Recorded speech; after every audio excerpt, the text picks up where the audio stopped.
You just press the button. I think it's kind of a no-brainer. This is a real button.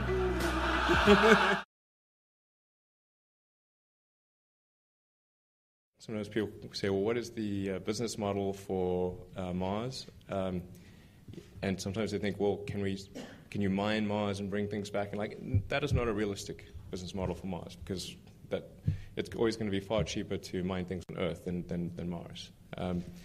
But I do think that there's a business model where if you can reduce the cost of a flight to Mars or moving to Mars to around the cost of a middle-class home in California, so maybe to around $500,000, then I think you would have enough people would buy a ticket and move to Mars to be part of creating a new planet and be part of kind of the founding team of a new civilization.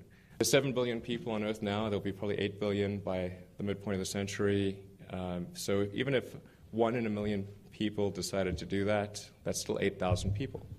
And I think probably more than 1 in a million people will decide to do that. So that's what I think is sort of the Mars business model, if you will.